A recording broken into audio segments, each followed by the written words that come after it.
Alright boys and girls, welcome back to the channel again. This will be the second upload today, I assume anyway, if we can get it out quick enough. We're going to go over some controls in the game, which I've changed. I get Elite 3, I've had Elite 3 twice in a row, nearly Elite 2, so you know, I'm a half decent player. I'm not bad at all, So I'm just going to go over my settings so you can see if you can change anything that might maybe help you. So first off, I'm going to go with the controls. Right, so you want the FIFA trainer off because you don't want to see all the game mechanics. I mean, unless you're new and then turn it on. If you're new, turn it on, yeah. Turn it. Time finishing off, shooting is OP as fuck in this game, so you don't need that on. It'll only mess you up more than it'll do you good. You want this on because if you were jockeying someone with your player and you can clearly see you've got the solid like player icon over him, what you're controlling, then you'll see who the potential next LB or L1 switch will be. So you'll see the other defender with a slightly more see-through icon above his head, just letting you know that that'll be the one you switch to if you're L1 switch. Auto switching, you want air balls and loose balls. Some people play on manual, but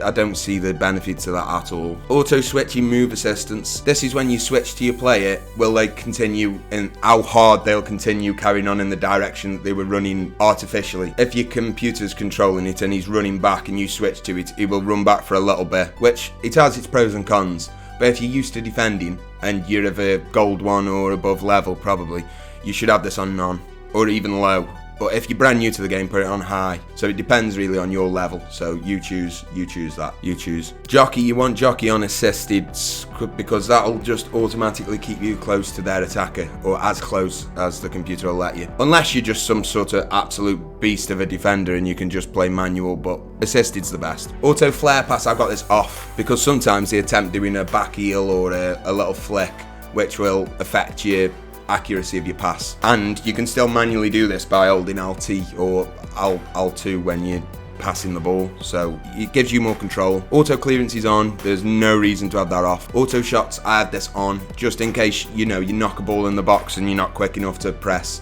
shoot. It'll probably just finish it for you. Player lock on, because you don't want this off even if you don't use it. I mean, you're going to have to get used to using it eventually because it will be meta very soon when people have got their hands on it and know how to use it. This is just basically where you press the 2 analog sticks down and then you can make a manual run whilst the AI is controlling the person on the ball, which is useful once you can get used to it. Contextual agile dribbling, I've got this off because you can just trigger it with RB and every player in the game can do agile dribbling, even if they haven't got very good dribbling, so you don't want this on. You just don't, and then you can just manually input when you want it to agile dribble. Assisted headers off. I'm not sure, but I'm sure I turned this off because I saw someone's settings video saying that it was better to get used to it with it off. So we'll do that back again. Right stick switching, player relative or ball relative. I've got player relative because it's what I'm used to. But this is basically in the direction of your player switches when you flick the right stick. So if you're running jockeying someone with your centre back and their striker's running at you and his winger's running out wide and you want to switch to your right back, then the switch of the stick will be relative to the player. So if you're controlling the player and you want someone, your centre back, and you want your right back switching, you'll flick down or you'll flick right down in that direction. But if it's ball relative and the ball's out there, then it's in relation to the ball. So if the ball's running down there and you want your right back, then it could end up being a switch to the right.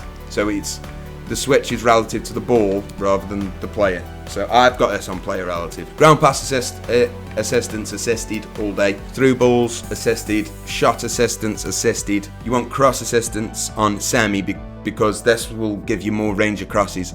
So if you hold the button for longer, it'll go further, and if you hold it for less, it'll come like front post. Lob pass assistance. I've been playing with this on manual because I don't really use it that much, but when you want a clearance, if you've got this on manual, I feel like it smashes it out rather than, that dreaded time where you try to clear the ball and it hits it 15 yards into the player. Save assistance assisted, analog sprint off. This is just basically, I saw someone describe this as it was like an acceleration pedal, which it is. It was a great way of describing it. I can't remember who it was now. So the further you hold your RT down or your right R2, then the faster it goes, but you don't want that. You want it top speed as soon as you press that. Tactical defending you can't change, and pass receiver lock late. Now this is when you can have late or early. Now this is when you pass the ball. If you choose this as early and you press pass, it will automatically just lock onto the player who you're passing to if you've got it on early. But if you have it on late, you can put the pass in, and then if they get cut off by a defender, then you can switch last minute to a different person who isn't being marked. So late is always better for this. But a lot of people do say early as well, but it's definitely late. I play on alternate because I play Pro Evo buttons, because Pro Evo just was so much better than FIFA back in the day, and that's what I'm used to. Right, okay, so, and then camera. For me, I did used to play on the custom 3 and 17 camera, and I feel like this one's better this year.